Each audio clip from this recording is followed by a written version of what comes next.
Hello, and welcome to No Studios Live, where we socialize with purpose with our amazing members upstairs in our fabulous rooftop lounge. So, I'm Beth Ridley, your host. Happy to be here. And today, let me just say, this is our second episode, and we came out with all guns blazing. We held nothing back. Frank Almond. Let me just say that, and I could drop the mic. I'm so excited. I will admit, even a little nervous, but I have to say, so you are violinist extraordinaire, concert master for our own Milwaukee Symphony Orchestra. But whenever I mention your name, everyone says you are just the nicest person. So under normal circumstances, if I just read your bio, I'd be super nervous. But because people I know vouch for you that you are so nice and down to earth, I actually feel a little bit more comfortable. Well, it's great to be here. Thank you. I'll try to live up to some of that. Thank you so much for being here. So much to cover. Where to begin? Don't know. If it's okay with you, I'm actually going to go back to high school, if that's okay. I know, no, most people don't want to relive high school. No, but okay. So here's my kickoff question for you, right? So at the age of 17, you're still in high school. You're winning major classical music competitions. You're working with masters in the industry, but you're still a student at a public school. And peers around you are doing like ordinary, normal, like high school things. I've got two high schoolers, and I know how hard it is just to stay focused. What was your motivation in high school to stay so committed to the practicing that actually it required to achieve your level of success at that age?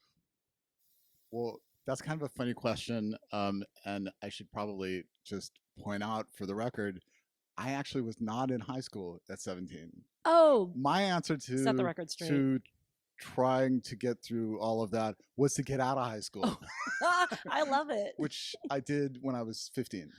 So by the time I was out sort of and had decided to try to play professionally, or at least possibly get into music school, I was out already doing that. Okay. So that kind of undercuts the whole thing. No, but actually great insight. So like was a motivation just the fact that you wanted out, you wanted something else. You recognize that at an early-ish age. Yeah. Plus, I grew up in Southern California in San Diego, which is a beautiful place that at the time had absolutely horrible public schools. And I didn't like high school at all. I mean, a lot of people don't like high school, but I really didn't like high school. And I had stuff I wanted to do and found a way to sort of build up enough credits and whatever to get out. So that was really what it was. I wasn't quite sure exactly what I was going to do when I got out, but I also a key thing that happened at that time was I found a teacher, a violin teacher, who we kind of clicked. And there was a period of time just before I got out of high school where I really wasn't playing much at all. I mean, I knew I was good at it, but I wasn't sure I wanted to do that, like for real. And then I saw all my friends working at McDonald's or, going to their local community college. And none of that particularly appealed to me. Yeah. Yeah. So I thought, I'll give it a shot. And I love it to hear you say now, nah, give this a go. Well, the alternative was really either that or hang around and wait and see what happens. Yeah. But with music schools, generally you need to do it earlier, just because physiologically the way that things develop. So even earlier than when you actually started? Well, yeah, like Juilliard has a pre-college division. They have kids there that go there before they were born. Wow. Yeah. Kidding. A little dramatic, but yeah. Yeah. But they're 5, 6, 7-year-olds running around playing, and it's amazing to see. But right. You can go to law school when you're 25, right? Yeah. You can't become, a really high-end So, instrumentalist, I think, in to get into Juilliard when you're 25, maybe as a master's student or something like yeah, that. But yeah. earlier is better, I think. So interesting. So it was almost you were motivated by wanting to get out. You didn't really like high school. You were seeking something better. You didn't really see you didn't like the alternatives that you saw around you, and you had the benefits of some really good teachers. But you were still kind of, I guess, starting a little bit late. You didn't enter Juilliard at birth. Right.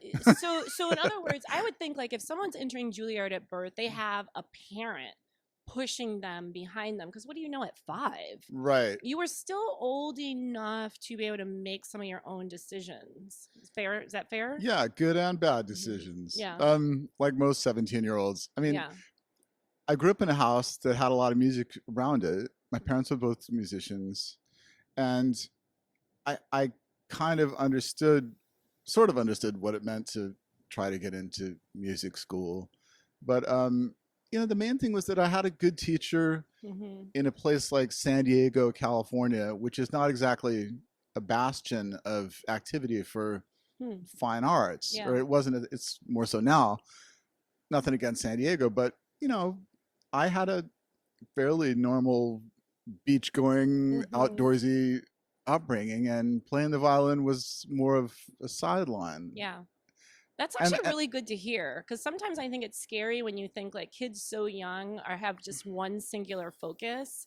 It seems like you grew up with a little bit of balance, maybe more so than some of your peers who were at Juilliard. yeah, definitely more than some people I met in New York. Yeah. uh, I didn't have stage parents, Yeah. probably because they were musicians. Yeah. And Oh, yeah.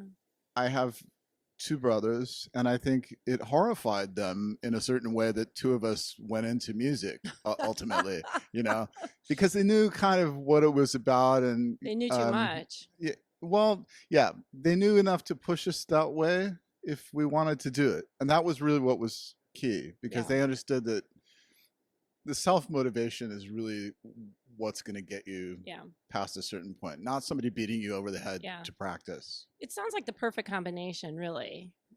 It wasn't perfect, but I It mean, it, good. like, And we that's got a probably job. Okay, I and get. that's Yeah, probably why you could grow up and excel in your profession, but still be very normal, very down to earth, and not weird. You know what I mean? Like, I mean, maybe I don't know which friends you're talking to, it's but I'm. anyways.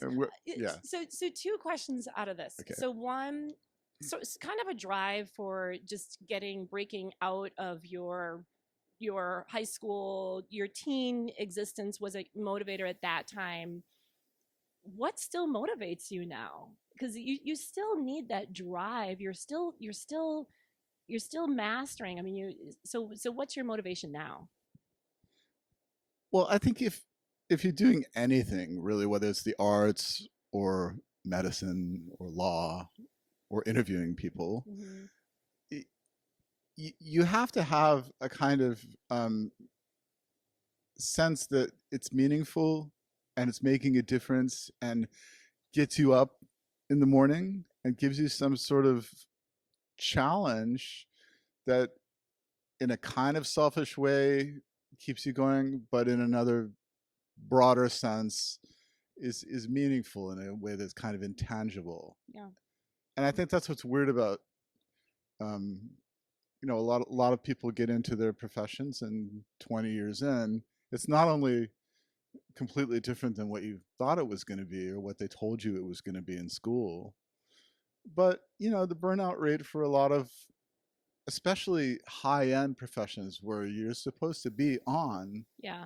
all the time. Right. Nobody cares on Saturday night when you walk out to play if um, you got in a car accident on the way Mm. to the show. Mhm. Mhm. You're supposed to go out and play. Mhm. Mhm. And so I think that's kind of a convoluted way of saying I do it because for whatever reason I'm very curious about all of those elements. Yeah. And as I've gotten older and lived here longer, um, a lot of the work that I'm doing, especially work outside of the orchestra, is more community based Yeah. or kind of is going in that direction Yeah. because I think it's sort of an amazing place to be. So that's interesting. I hear a lot of themes like around balance with you. So even when you were young, right? You had other interests. It wasn't all about the violin, but that was one thing that you also pursued. And even now, older, so accomplished in your career, you just mentioned you have a lot of community interests, and you actually do a lot of things in the off season from the Milwaukee Symphony Orchestra. You've got your solo work and chamber music and community. Is that fair to say that balance for you is important, and maybe balance helps to keep you on point? I'm not sure balance is even the right word. Mm-hmm. It's more variety Variety. and Okay. a kind of uh,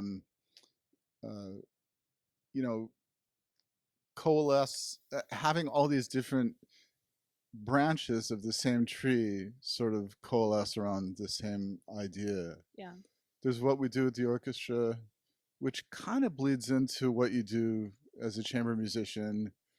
And then the chamber music series gives all kinds of opportunities to have a little bit more intimate experience with an audience. Mm-hmm. And then that kind of got me thinking about working more with kids and the skill set that you need to play chamber music. And it's sort of circular. One thing that struck me though, it seems like you were really intentional at a young age. What your vision of what a professional musician was going to be for you. Maybe it helped that your parents were musicians, but you're already visualizing, well, no, I don't want to be pigeonholed into doing one thing. Variety is really important. I feel like I can get variety by a concert master role. Like you had a vision for yourself. You were going into this maybe with a little bit more eyes wide open in terms of how you were going to chart a path for you that made you happy. Yeah, I'm just kind of thinking about how that worked out because one thing I know for sure in this business, you cannot plan it. It Okay. doesn't matter what area of the business you're in. You're not, you can plan everything and how your career is going to go, and I'm going to do this hit and write this song and have this, Mm-hmm. and none of And it's none of going to it's going to work happen, out. or it'll happen in a way that you completely don't expect. Okay. And there is And a you kind did of, you come to know that, or did you know that going in? Again, because of your parents I being think what I musicians. knew was that I was going to go to music school and then kind of take it from there. You Okay. know, you're 17, you're kind of winging it, and Yeah. thrown into a place like New York City where I was suddenly surrounded by all these people who played at least as well as I did, and most Yeah. of them, better. Okay. And that's tremendously invigorating. Also, being in a place like New York City, where for me, it was just this playground of Mm-hmm. soaking up all the art that was going on, and um, all of that sort of fed into this idea of eventually coming to um, meeting certain people or uh, certain mentors, for lack of a better word, that where I kind of slowly got an idea that I'm probably not going to be very happy as a soloist with a Mm-hmm. limited solo career that I have and had, Mm-hmm. just because of the lifestyle and a lot of other things. And then I had, at a very early age, actually I was 15, I went away to a place called Tanglewood, which is the Mm-hmm. summer home of the Boston Symphony. And I met the concertmaster there and worked with him for about 4 or 5 weeks at a really critical time. I mean, I was right on the edge of maybe quitting or stopping, Okay. and this guy was a legend. His name is Joseph Silverstein, and um, I was so fascinated with him as a person and what he was able to do and his intellect and the just kaleidoscope of information and Mm. abilities that he had. I thought, that's amazing. Like, you could do that and still like Hmm. play the violin. And that was probably a really kind of seminal Yeah. influence on me. And from there, I Yeah. met people in New York that were more in that direction, Right. whether they were playing in string quartets or some soloists Yeah. who also did a number of other things. And so that definitely was an Wow. influence. So the power of having the right teachers at the right moment. and mentors to, help guide you or to show Yeah. you And a certain lot of it was possibilities. chance, a Yeah. lot of it, Yeah. I bump into somebody at the Aspen Music Festival Yeah. and we became, I'd see him in a restaurant, we'd Yeah. talk or whatever and have a beer or But it seemed whatever, like you sort of had that mindad that a lot is out of your control, but you yeah. were open But I to was the curious about it. possibilities, right? Yeah, which is And great. I thought I could learn from them.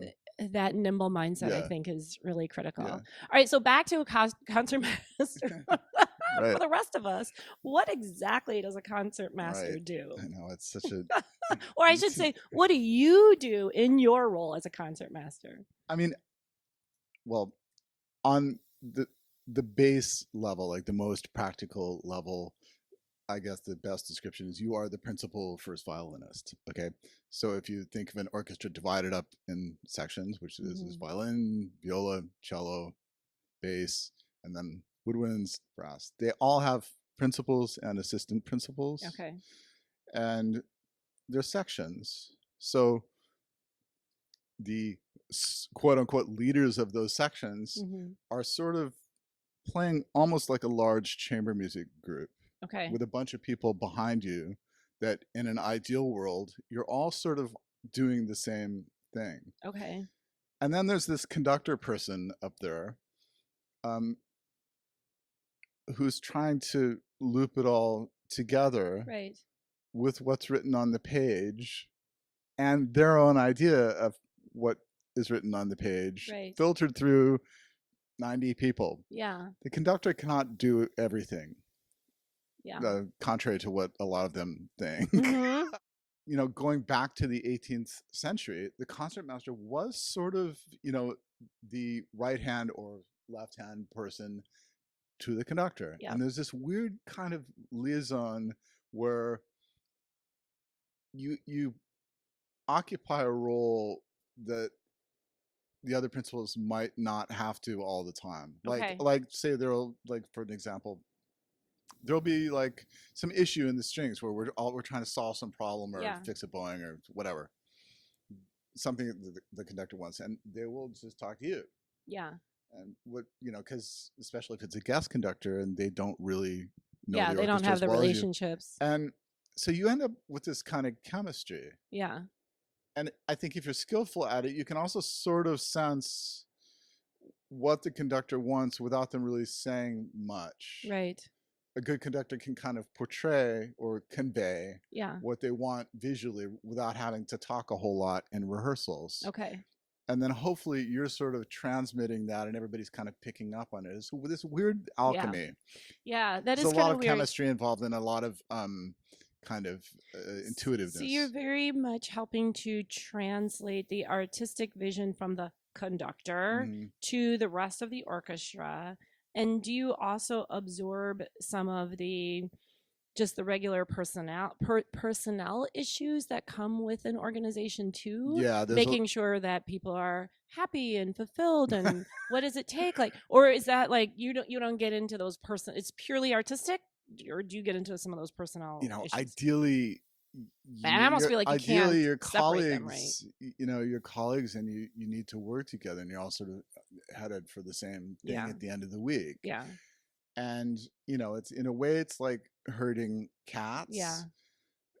And if you have a difficult personality or a rigid personality, or don't respect your colleagues, or all the things that you see in a lot of businesses, it makes it more difficult, right? So for me, it's an evolution. I try to learn something every day to make those skills better. Yeah. There are also practical things like in terms of personnel, you sit on most of the audition committees. Yeah. If there's an issue that maybe needs to be discussed in private with the conductor, or the conductor wants to work out something off stage, or if something with a soloist, sometimes they'll turn to you and say, well, why don't we try this? And you're like, yeah, let's try that. Or I don't think that's going to work, Yeah. So it's a lot of different. So I'm having an appreciation. This is like a really big job, multifaceted. Yeah, it's strange. Yeah. There's a lot of hats to wear, and you also have to know, when not to say anything. I think the reason why you're really good at it is because one, you have sort of the technical, actually artistic mastery and expertise. Like people look up to you because you're good at what you do. You're really good at playing the violin. But you also, to me, you seem like you've got really good people skills in the sense that you're nimble in your approach when you need to be. You sort of have this curiosity and this flexibility about you that's just kind of innate. I would imagine that those are a nice combination of skill sets that lend itself well to the job. I hope so. I mean, I'll You say would have that. I been mean, the fired by other. now if you didn't. If you'd been in this role for a I while. think that if you um, set the tone in terms of just your style of playing, Yeah. that becomes a big part of it as well. Yeah. If you have somebody up there that has a very small kind of personality, Yeah. it's probably not going to work in that chair. Although you do need to know when to kind of just be part of the machine Yeah. and the section. Yeah. Yeah. And but at the same time, you know, you're supposed to be able to play all the concertmaster solos and have a, you know, an approach that's going to set the tone. Yeah. Shall we say? Yeah. Yeah, it's nice to have it all together like that. Yeah. But I would be remiss if I didn't say that, you know, there's some spectacular violinists in that section. Yeah. That can do stuff that I can't do. Yeah. And there's but a I lot think of having stuff. that respect is more, you know, it's appreciating that. It's appreciating that there are some extremely talented professionals Yeah. that you're leading, and you're not always better than them. And I think affording that respect when you need to, I think, enables them to see you as that leader. And there's a lot of really great soloists that would be terrible concertmasters, for example. So. You know, it's just not. It's just two different animals, and it's a weird combination. It seems like a very weird combination. It's very fascinating, though, especially if I try to like articulate it in sort of like business sense. Like, yeah, that's a job that not a lot of people would be good at. Well, it's also strange because I'd say 80% of what happens in that chair and that job, people don't see. They see you walk out on Saturday night or on Friday night. Yes. And there's this ritual where you walk out and, you know, the orchestra tunes yes. and then you sit down. I'm still trying to figure that out, but it's left over from, you know, 18, whatever. But the real stuff happens during the week, in the during practices, the rehearsals, and I wanted to ask you about that, these rituals. Okay, so as just a regular concert goer, you're looking at everything occurs as it should. Let's just say few surprises. There's few things that I see up in my seat where I'm like, oh, well, that was different, right? And the music is beautiful, and people applaud, and it looks seamless. It looks perfection. I want give me a story. Glad it looks that way. Yes, and I know when you're down in it, like it probably isn't. But give me a story, because you guys are all at the top of your game in terms of like professionals, right? It's not likely that somebody's missing a beat or played the wrong note, but what goes wrong, or what has gone wrong that the layperson just may not see that, you know, happened down in the trenches. Yeah. I mean. There's lots of little things that happen that we might notice and nobody else notices, which is part of our job as well. Yeah. But it is supposed to be this sort of well-oiled machine with a certain formality that I don't always, you know, appreciate. Really, I wish it were less stiff sometimes. But you know, we've had all kinds of crazy stuff happen during shows. Like, okay, give me one. Throw one out. Let's see. Well, yesterday we were playing along, and the conductor his baton just flew out of his hand and hit the violin of my stand partner, Lana, bounced off of her violin and went onto the floor. This is an extremely complicated contemporary piece that we were opening the program with. Yeah. And the only thing you can do is she very casually just went down and picked it up and set it back up on the stand. Yeah. You know, and later on we looked at the violin to see if there was some big dent in this, seven figure. You know, we've had people pianos almost roll off of the stage. Yeah. the Marcus Center has a stage that has little gaps in it Yeah. sometimes, and we've had people walk out and say get their heels stuck in the gap Oh, while they're yeah. walking. The So worst. The there's worst. nothing worse than a soloist who almost goes Yeah. down during their bow. Yeah. You know, Yeah. you don't want that to happen. Well, thank you for sharing those stories because Yeah, honestly, sometimes you're like, we just can't be that perfect, yeah. So it's good to hear that it's not Nothing's perfect, always, right? not always.